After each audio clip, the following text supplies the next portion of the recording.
चलो चश्मा पहनो और स्टार्ट करो। देखो भाई, ये इतिहास का गुप्त साम्राज्य, इसी को गोल्डन पीरियड कहा जाता है, स्वर्ण युग कहा जाता है और क्यों कहा जाता है? क्या सोना था इसलिए कहा जाता है कि कुछ और कारण था? और क्या कारण था इसको जरा हम देखते हैं। तो ये गुप्ता साम्राज्य आपका 240 ईस्वी से 550 ईस्वी तक इसका साम्राज्य था गुप्ता का। उससे पहले थोड़ा सा ओवरव्यू देखते हैं कि गुप्ता बनने से पहले भारत के क्या चल रहा था भारत में, और ऐसा क्या कारण हुआ कि एक वंश इतना विशाल बना और इतना बड़ा बना। समझ में आया? ठीक है ना? तो देखो,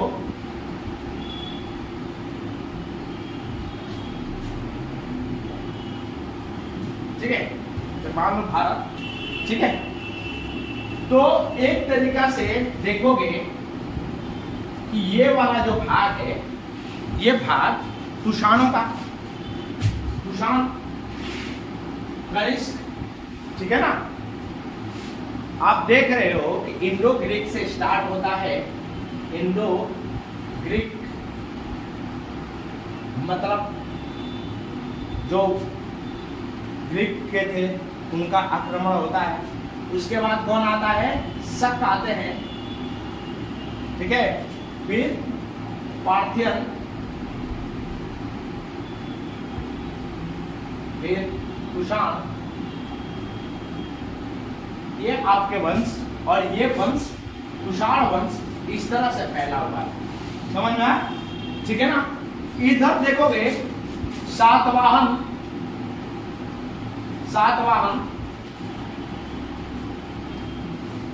ठीक है ना? इधर सातवाहन चल रहे हैं और नीचे की तरफ चेरा, चोल और पांड्या चल रहा है। चोल, पांड्या चल रहा है, ठीक है ना? ये तीन डायनेस्टी नीचे की तरफ चल रही है, सातवाहन इधर चल रही है, कुषाण ऐसा चल रहा है, ठीक है ना? और स्टार्ट होता है एक कहानी इस देश में, सामंतवाद की कहानी, सामंतों की कहानी प्रारंभ होता है आपके गुप्ता में, सामंत का उदय। तो ये जो राज्य बनेगा गुप्ता साम्राज्य, ये सामंतों का बनेगा। सामंत जो है वो प्रभावशाली होते हैं, वो बहुत ही पावरफुल, बहुत शक्तिशाली होते हैं। तो ये सामंत थे क्या? कौन था सामंत? समझना ये। तो देखो, सातवाहन के समय में या कनिष्क के समय में आप ध्यान से देखोगे, जो हमने पहले पढ़ा है, तो गौतमी पुत्र सतकर्णी जो बहुत दान दिया था बौद्धों को, लोगों को भूमि के रूप में दान दिया करता था। समझ में आ रहा है? भूमि। वैसे ही कुषाणों ने भी बहुत सारा दान दिया था। किसको दान दिया था? लोगों को, बौद्धों को, और लोगों को दान। और उस भूमि दान देने से धीरे धीरे लोगों के पास क्या होने लगा? जमीन बढ़ने लगी, और ये सामंतों का उदय प्रारंभ हुआ। जिनके पास ज्यादा जमीन होने लगी, धीरे धीरे सेना बनाने लगा और अपने आप को पावरफुल करने लगा। समझ में आया? तो इधर से भी सामंत, इधर भी सामंत। क्या प्रारंभ होता है? सामंतों का। समझ में आया? सामंत जो है वो शक्तिशाली होना प्रारंभ करते हैं। समझ में आया? ठीक है ना? तो वैसे ही श्रीगुप्त के बारे में कहा जाता है, श्रीगुप्त के बारे में कहा जाता है कि ये सामंत हुआ करते थे। देखो, इनके बारे में ना, पहली बात तो श्रीगुप्त के बारे में कुछ लोग कहते हैं ये सातवाहन के सामंत हुआ करते थे, और कुछ लोग कहते हैं कि ये कुषाणों के सामंत हुआ करते थे। ये इतिहास में क्या है? इतिहास में इतिहासकारों ने बेड़ागर कर दी है, और बेड़ागर में इसलिए करा है कि इनके बारे में जानकारी बहुत कम है। श्रीगुप्त के बारे में जानकारी कम है। इवन कितने इतिहासकार तो ये मानने के लिए भी तैयार नहीं है कि गुप्त जो वंश का संस्थापक श्रीगुप्त हुआ करता था। समझ में आया? लेकिन था, और ये था, जब भी हम था कहेंगे तो था का मतलब हमें स्रोत चाहिए। समझ में आया? पहला स्रोत, सोर्सेस। बिना सोर्सेस पे इतिहास नहीं चलता है। लोग पहले क्या कर लेते हैं, पहले ही पृष्ठभूमि पे स्रोत पढ़ा देते हैं, सोर्स, लुसेंटवा जैसा। समझ में आया? और लोगों को लगता है पहले हम स्रोत पढ़ लेंगे, हमें स्रोत का ज्ञान हो गया, और बाद में स्रोत देना क्या करते हैं, भूल जाते हैं। और इससे क्या होता है, सारा ही सारा नुकसान, गायब। समझ में आया? तो श्रीगुप्त शब्द आया कहां? पहली बार तो देखो भाई, श्रीगुप्त जो पहली बार शब्द आया वो आया आपके प्रभावती देवी हैं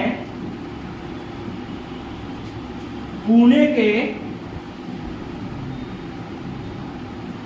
ताम्रपत्र अभिलेख से।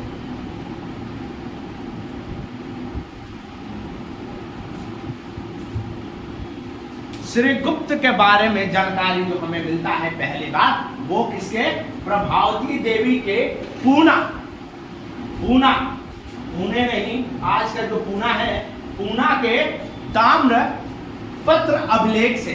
तांबा के पत्रों पे लिखा गया जो लिखावट स्क्रिप्ट है उसको ताम्रपत्र अभिलेख बोला जाता है। और ये प्रभावती देवी कौन हुआ करती थी इतिहासों में, कौन है प्रभावती देवी? तो ये प्रभावती देवी और कोई नहीं, ये चंद्रगुप्त द्वितीय विक्रमादित्य के बेटी प्रभावती देवी, जिसका ब्याह आगे अभी होगा बकटका के रुद्रसेन से। बहुत कमाल का है लड़ाई वो। समझ में आया? मैरिज अलायंस करता था गुप्ता विस्तार नीति में। समझ में आया? तो वही प्रभावती देवी के कुछ दिनों के लिए रानी बनी थी। शासन बकाटाका की जब पढ़ेंगे अभी चंद्रगुप्त द्वितीय विक्रमादित्य के बारे में, तो देखेंगे कि पति के मरने के बाद रानी बनी थी प्रभावती देवी, और उन्होंने ही एक अभिलेख लिखा था, ताम्रपत्र अभिलेख। और इस ताम्रपत्र अभिलेख पे श्रीगुप्त के बारे में बताया गया है। ठीक है ना? एक और चीजें है, स्कंदगुप्त के अभिलेख में भी,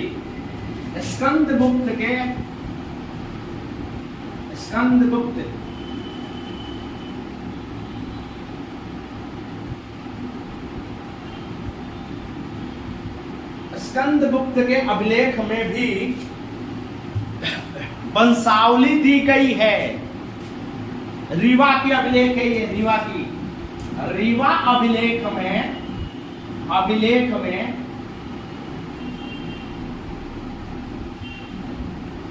वंशावली दिया गया है गुप्तों का। समझ में आया? तो दो गुप्ता के सबसे प्रमुख स्रोत श्रीगुप्त के बारे में, जहां पर हमें यह पता चलता है कि श्रीगुप्त जो थे सामंत पहला गुप्ता राजा था। वो कैसे पता चलता है? तो वो दो जगहों से पता चलता है। एक प्रभावती देवी के पूना ताम्रपत्र अभिलेख से, और दूसरा स्कंदगुप्त के रीवा अभिलेख से। हमें क्या पता चलता है इनके बारे में कि श्रीगुप्त नाम के कोई व्यक्ति कब था, 240 में, 240 ईस्वी ईस्वी में कोई व्यक्ति सामंत बड़ा हुआ। और ये गुप्ता का वंशावली है, मतलब पहला व्यक्ति का नाम तो रहेगा ही। समझ में आया? तो श्रीगुप्त को ना ही संस्थापक बोला जाता है और ना ही वास्तविक संस्थापक बोला जाता है गुप्त के।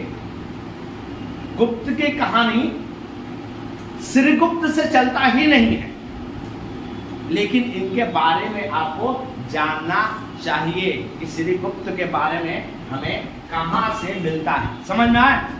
समझ में आया? वो मिलता है दो जगहों से, प्रभावती देवी के पूना ताम्रपत्र अभिलेख से और स्कंदगुप्त के रीवा अभिलेख से। समझ में आया? स्रोत बहुत महत्वपूर्ण है। स्रोत, सोर्सेस, सोर्स से कहानी चलती है। प्राचीन भारत की कहानी किससे है? सोर्स से है। समझ में आया? ठीक है, ठीक है ना। तो ये श्रीगुप्त आपके हैं, ठीक है। दूसरा महत्वपूर्ण शासक,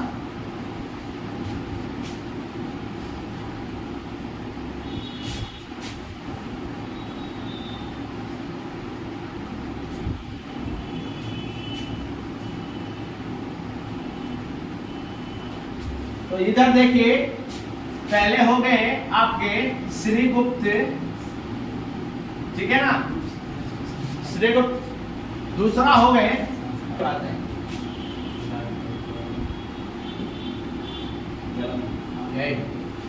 ठीक है, तो घटोत्कच, ठीक है ना। इधर देखो, इधर देखो, कोई बात नहीं।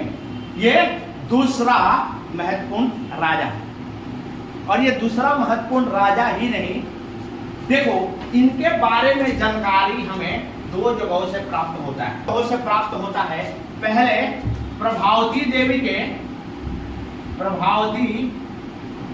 देवी के पूना के ताम्रपत्र अभिलेख से, ठीक है, अभिलेख से, ठीक है।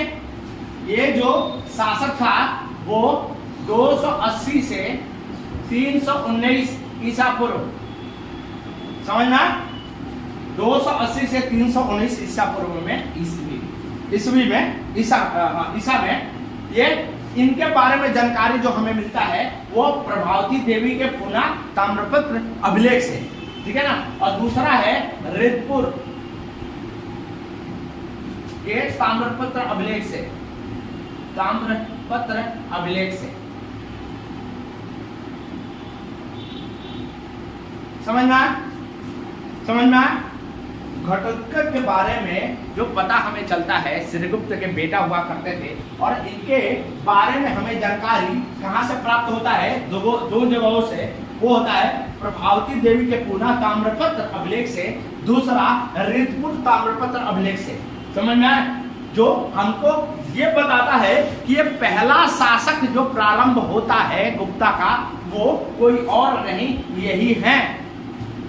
पहला शासक जो होता है उससे पहले वो सामंत हुआ करते थे, सामंत हुआ करते थे श्रीगुप्ता है। इसका मतलब ये नहीं है, ऐसा नहीं है, बट ये कौन थे? सामंत थे, समझ में आया? ये सामंत थे, लेकिन पहला महाराज जिसको बोला गया, महाराज जिसको बोला गया, वो किसको बोला गया? को, समझ में आया? इनके बाद गुप्त साम्राज्य के संस्थापक श्रीगुप्त को दिखा दिया गया है। श्रीगुप्त सामंत हुआ जब वंशावली उनके बारे में पता करने लगे। प्रभावती देवी जो ये चंद्रगुप्त द्वितीय की बेटी थी, उनकी ताम्रपत्र अभिलेख है पूना के, जहां से हमें उनकी वंशावली पता चलता है, और वंशावली में पता चलता है श्रीगुप्त के बारे में हमें जानकारी मिलता है, समझ में आया? लेकिन एक्चुअल जो महाराज पहले हुए वो ये घटोत्कच हुए, समझ में आया? तो कहने का मतलब है यहीं से महाराज गुप्ता की कहानी प्रारंभ होता है, यहीं से इनका विस्तार नीति यहीं से प्रारंभ होता है। लेकिन इतना भी महत्वपूर्ण शासक नहीं थे जितना माना जाए। इनके बाद इनका बेटा आते हैं और वो बड़े भयानक होते हैं। चंद्रगुप्त प्रथम, उसके बाद समुद्रगुप्त, उसके बाद चंद्रगुप्त द्वितीय। ये लोग बहुत बड़े राजा होते हैं और उनकी नीति को देखना एक अद्भुत। गुप्ता में सबसे बड़ी बात जानते क्या हो? उनकी नीतियां, उनकी विस्तार नीति सबसे अलग। मतलब आपने कभी भी प्राचीन भारत हम लोगों ने इतना पढ़ा है ना, किसी की भी देखना अभी आपको देखने को मिलेगा समुद्रगुप्त में ऐसा नीतियां किसी ने लागू ही नहीं किया है। एक अलग तरीके की इनकी नीति थी। चलो पहुंचते हैं चंद्रगुप्त प्रथम के बारे में, ठीक है ना? ये लिख लेना, ठीक है ना? ये दोनों ये जरूरी है, इससे ज्यादा इनके बारे में लिखना नहीं है, ठीक है? जो सबसे पहला महान राजा आता है इनका, वो आता है चंद्रगुप्त प्रथम। चंद्रगुप्त प्रथम, चंद्रगुप्त प्रथम, ठीक है ना। अब ये चंद्रगुप्त प्रथम उनके बेटे थे, समझ में आया, ठीक है। इनके बारे में कहा जाता है 319 से 335 के बीच में इनका शासन काल था। 319 से 335 के बीच में इनका शासन काल हुआ करता था, समझ में आया। ये सबसे वास्तविक संस्थापक बोले जाते हैं गुप्ता के। ये क्या बोले जाते हैं? वास्तविक संस्थापक, संस्थापक।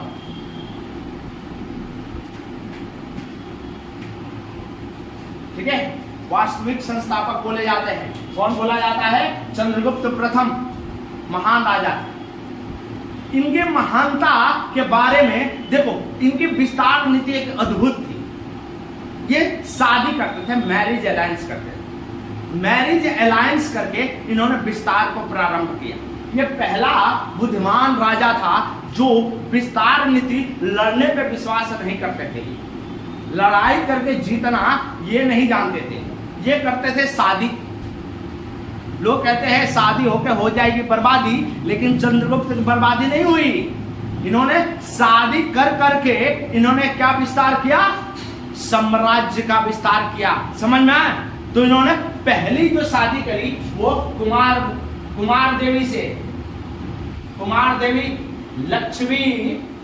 लक्ष्मी एम्पायर की, लक्ष्मी साम्राज्य की लड़की थी, और इन्होंने वैशाली को अपने अधीन लेकर आए। कुमार देवी से शादी करके और क्या किए? इन्होंने विस्तार किया और वैशाली को अपने अधीन लेकर आए। देखो, ये चीजें हमें कहां मिलता है इनके बारे में जानकारी? मुद्रों से। सबसे ज्यादा चंद्रगुप्त प्रथम के बारे में जो हमें जानकारी मिला है वो किसे? मुद्रा से मिला है। मुद्रा, समझना, मुद्रा जो चीजें है ना, ये मुद्रा हमको चंद्रगुप्त के बारे में बताता है।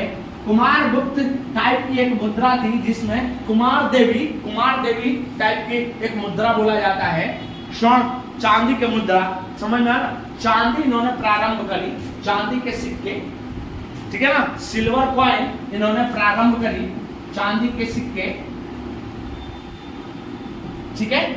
और इस चांदी के सिक्कों पे एक और चंद्रगुप्त प्रथम के इमेज है, चित्र है, और दूसरी तरफ कुमार देवी के इमेज के चित्र है, मतलब इमेज है, समझ में आया?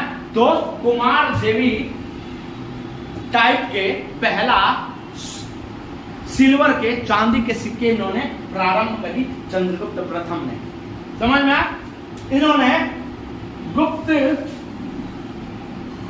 सामंत की शुरुआत करी। सामंत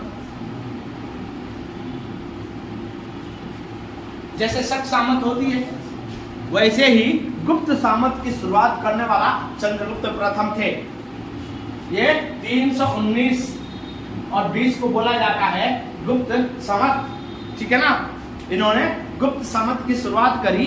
जैसे हम देखते हैं कनिष्क के समय में, अब देखो बड़ा कहानी अजीबा है। शक सामंत जो है ना हमारे देश में चलता है, शक सामंत चलता है, शक सामंत, और ये चलता है 78 AD, 78 को लिया जाता है। अब देखो इतिहास में कितना लफड़ा है, हम तुमको दिखाना चाहते हैं इतिहास में कितना लफड़ा है। ये 78 को हमने देखा था जब हम कुषाण पढ़ रहे थे। तो शक सामंत को कहा जाता है, हमारा पहले 10 साल से पहले ये इतिहासकारों की धारणाएं थी कि शक सामंत स्टार्ट होता है, शक वो होता है कनिष्क के राजगद्दी पर बैठने पर। कनिष्क जब राजगद्दी पर बैठे थे, कनिष्क 78 में, लेकिन ये तो बैठे ही नहीं थे 78 में। हमने बताया था कि बड़ा झोल है, कनिष्क के राजगद्दी पर बैठना बड़ी झोल है। और हमको ना ढंग से इतिहासों को देखा जाए कुषाण के, तो इस समय चेस्टान बैठा हुआ है। कौन बैठा हुआ है? चेस्टान, चेस्टान, राजा चस्टान। चस्टान के बारे में पढ़े थे ना अपन लोगों ने, हाँ?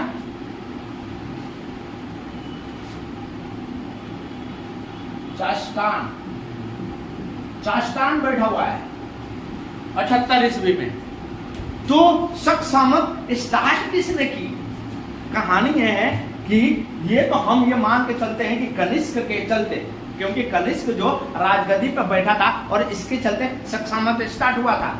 लेकिन कनिष्क तो था नहीं 78 में, 140 के आसपास बैठा हुआ है, ये 140 के आसपास बैठा हुआ है। तो इतिहासकारों ने यहाँ पर कर दिए झोल, कर दिए है झोल, लेकिन हम नहीं करेंगे झोल, क्योंकि हम बताएंगे सही चीज। और चीज सही क्या है कि चस्टान ने ये समय राजगद्दी पर बैठा हुआ है, और हो सकता है कि 78 शक सामत का प्रारंभ इसी ने करा हो। समझ में आया? इसी ने करा हो, चस्टान नहीं, क्योंकि उस समय चस्टान ही बैठा था राजगद्दी पे। 78 में कनिष्क नहीं बैठे थे। समझ में आया? वैसे ही विक्रमगुप्त समत के स्टार्ट प्रारंभ करी, और वो किया है चंद्रगुप्त प्रथम ने 319-320 में। समझ में आया? झोल समझ में आ रहा है ना? चीजें समझ में आया कि नहीं? तो चंद्रगुप्त प्रथम इसलिए जाने जाते हैं, पहले चांदी के सिक्कों के लिए, कुमार देवी टाइप के सिक्के, जहां पर रानी एक साइड रहती है, कुमार देवी लक्ष्मी की लड़की थी, लक्ष्मी साम्राज्य की, ठीक है ना, दूसरी साइड खुद रहते हैं चंद्रगुप्त प्रथम, ठीक है ना। ये वास्तविक संस्थापक माने जाते हैं, लिखते जाओ, वास्तविक संस्थापक माने जाते हैं गुप्ता वंश के, लिखते जाओ झटझट, अरे लिखा करो फटफट। वास्तविक संस्थापक माने जाते हैं। सिल्वर कॉइन, चांदी के सिक्के क्या प्रारंभ किया था चंद्रगुप्त प्रथम ने, गुप्त सामंत चलाया था। किसने? चंद्रगुप्त प्रथम ने। जैसे शक सामंत स्टार्ट हुआ था, वैसे ही गुप्त सामंत प्रारंभ करी थी। ठीक है, लिख लिया, खत्म। अब देखो आगे,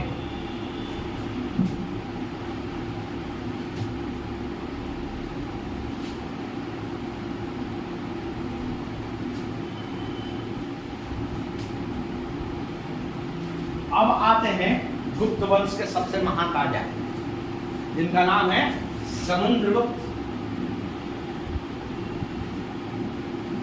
समुद्रगुप्त, ठीक है, और ये है 335 ईस्वी से लेकर 42 साल जोड़ो, 380 ईस्वी तक। समझ में आया? समुद्रगुप्त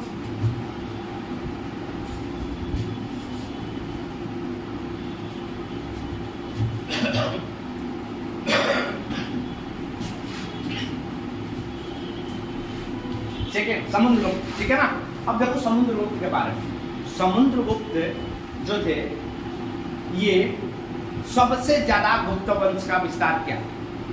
गुप्ता वंश का सबसे ज्यादा विस्तार करने वाले कोई और नहीं, समुद्रगुप्त ही थे, जिसको भारत के नेपोलियन बोले जाते हैं। किसने कहा था भारत के नेपोलियन इनको? भारत के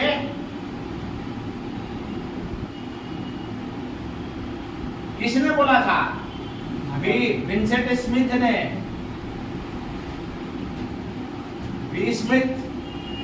विंसेंट स्मिथ ने। लेकिन ये अंग्रेज बड़ा चालाक है। अब एक बात बताओ, 100 राजाओं को हराने वाले कहे जाते हैं ये समुद्रगुप्त।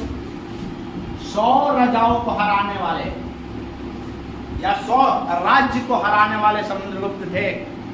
और नेपोलियन तो हार गया था आखिरी में, समुद्रगुप्त तो कभी हारे नहीं। तो ये नेपोलियन कैसे हो सकते हैं? अलेक्जेंडर से भी तुलना करो तो कम पड़ता है समुद्रगुप्त को। समझ में आए? 100 राजाओं को, और एक बात बता रहा हूं, एक जगह तो 1000 लिखा हुआ है, एक जगह तो 1000 राजाओं को हराने वाले समुद्रगुप्त। 1000 राजाओं को तो अलेक्जेंडर ने भी नहीं हराया होगा, सिकंदर ने। तो ये भारत के नेपोलियन कैसे हो गए? और सबसे बड़ी बात है कि इस झूठ को, जो ये झूठ है, इस झूठ को पेपर में भी आ जाता है। इस झूठ को कि बी स्मिथ ने भारत को नेपोलियन कहा था। नेपोलियन तो हार गया वाटरलू में, हैं? यूरोप को हराया था उसने, जरूर हराया था, लेकिन ब्रिटेन से हार गया। समुद्रगुप्त कभी नहीं हारते हैं, समझ में आया? तो जो बंदे ने कभी हारा ही नहीं हो उसको नेपोलियन कैसे कहेंगे? लेकिन ठीक है, क्योंकि पेपरों में आना है तो भारत के नेपोलियन लिख लो समुद्रगुप्त को, समझ में आया? अब देखो इनके बारे में जो हमें जानकारी मिलती है समुद्रगुप्त के, ठीक है ना, वो इलाहाबाद अभिलेख से मिलती है। कहां से मिलती है? प्रयाग प्रशस्ति, प्रयाग प्रशस्ति इलाहाबाद। और इलाहाबाद यही है, इलाहाबाद वही है जहां अशोक का भी अभिलेख है। प्रयाग प्रशस्ति। अब प्रयाग प्रशस्ति का मतलब जानते हो क्या तुम लोग? क्या हो अभिनव विक्रम, जानते हो क्या प्रशस्ति का मतलब क्या होता है? प्रशस्ति का मतलब जानते हो? ये प्रशस्ति क्या है? अब देखो ये होता क्या है ना, किसी व्यक्ति का ना हद से ज्यादा उसके ना प्रशंसा कर देना, तो ये प्रशंसा है। और प्रयाग प्रशस्ति लिखा किसने है? इनके ही कोर्ट के दरबार के कवि हरिसेन ने।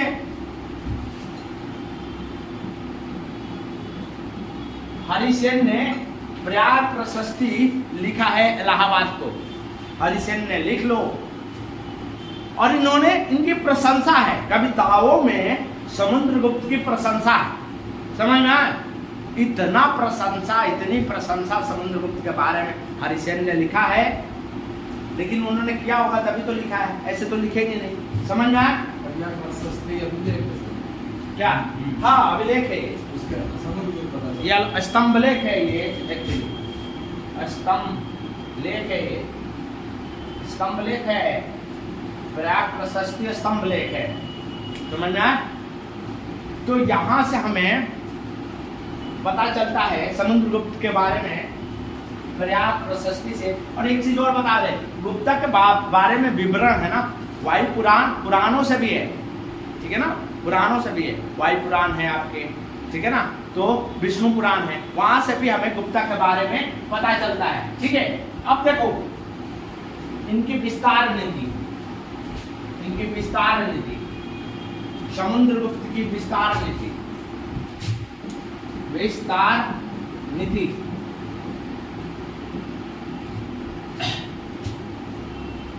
ठीक है ना, विस्तार नीति। पहले आर्यावर्त, आर्यावर्त का विजय अभियान,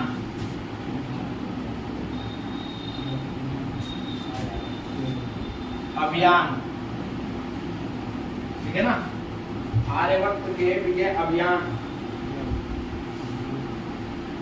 आर्यावर्त के विजय अभियान,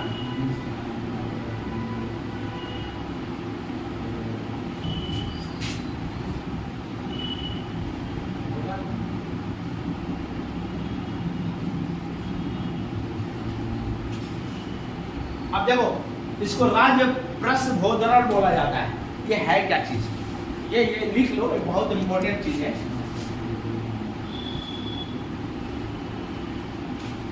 राज्य प्रस्भोदरण, ये नीति थी इनकी अलग अलग नीति है और बहुत शानदार नीति है ये। आर्यावर्त का विजय अभियान को राज्य प्रस्भोदरण बोला जाता है। इसमें इन्होंने 9 राजाओं को हराया था, 9 राजाओं को हराया था।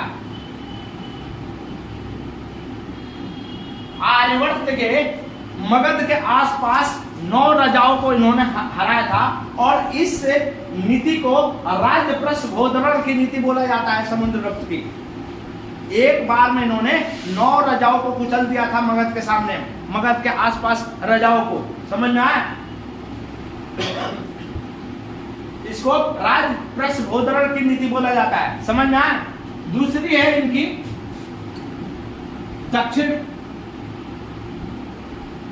दक्षिण पथ की विजय अभियान। दक्षिण पथ की विजय अभियान दूसरी है दक्षिण पथ की विजय अभियान।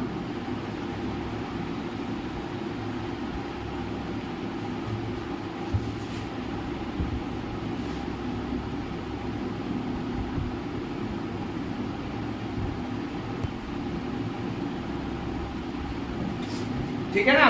दक्षिण पथ की विजय अभियान को ग्रहण मोक्ष अनुग्रह बोला जाता है। इस ग्रहण मोक्ष अनुग्रहण नीति थी इनकी, जिसमें इन्होंने 12 राजाओं को हराया था।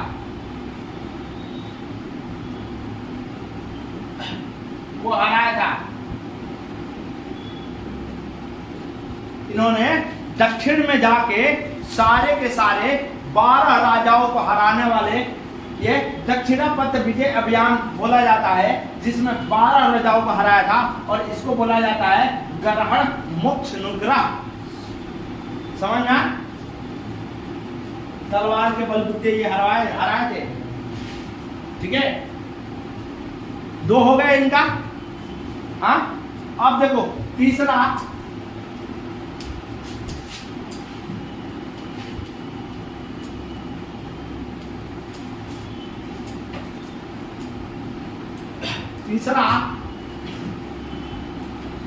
आवटिक राज का विजय अभियान।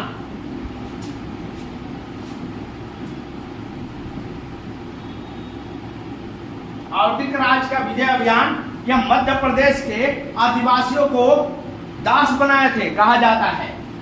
आदिवासियों को सेवक बनाने वाला यह अभियान था। दक्षिण में जो हराए थे, जिसको दक्षिण में जो हराए थे 12 राजाओं को, उसमें हरा के मोक्ष दे दिया गया था। वहां पे हरा के वापस दे दिया था समुद्र। ये अलग अलग नीतियां है, समझ में आए। दक्षिण में जो 12 राजाओं को हराया था, वहां पर हरा के वापस राज्य को दे दिया था। आवटिक राज पे इन्होंने क्या किया था कि आदिवासियों को हरा के और उनको सेवक बनाया था। सेवक बनाया था। सेवक बनाया था। ठीक है। और तीसरा है सीमावर्ती। चौथा सीमावर्ती राज्य, जिसमें नेपाल, असम, ये सब ऊपर वाले, समझे ना। असम, नेपाल जो भी ऊपर की दिशा में हैं पत्थरों से, हिमालय में, उन सबको हराया था सीमावर्ती राज्य का विजय अभियान। ठीक है। तो इनका 4 टोटल अभियान, समझ में आया। पहला, ये सारे मिला के 100 राजाओं को हराने वाले बोले जाते हैं समुद्र को, 100 राजाओं को, समझ में आया। और ये कहां लिखा गया है? ये हरिसेन की प्रयाग प्रशस्ति में ये विवरण है। हरिसेन ने बताया इनको, इनके बारे में, समझ में आया क्या कि इन्होंने चार तरह का से अपना विजय अभियान किया था। मगध के आसपास के विजय अभियान को क्या बोला इन्होंने? क्या बोला? बोल तो आर्यवर्त के। उसका एक और नीति, वो नीति क्या है? उसका नीति का नाम है राजप्रसभोदरण। दूसरा है दक्षिण की लड़ाई। वहां पर क्या किया इन्होंने? 12 राजाओं को हराया। उसको नीति को क्या बोलते हैं? ग्रहण मोक्ष। तो अब ग्रहण मोक्ष, अब देखो 2 शब्द है। ग्रहण मोक्ष का मतलब इन्होंने ग्रहण मतलब क्या किया? लिया, जीता और मोक्ष कर दिया। हाजी, मोक्ष कर दिया। क्या कर दिया? मोक्ष कर दिया। जीत के और मोक्ष कर दिया। तीसरा, आवटिक राज्य का विजय अभियान, जहां पर आदिवासियों को सेवक बनाए। और चौथा, सीमावर्ती राज्य का विजय अभियान, सीमावर्ती राज्य का विजय अभियान में क्या किया, सीमाओं को लांग दिया इन्होंने पूरी की पूरी।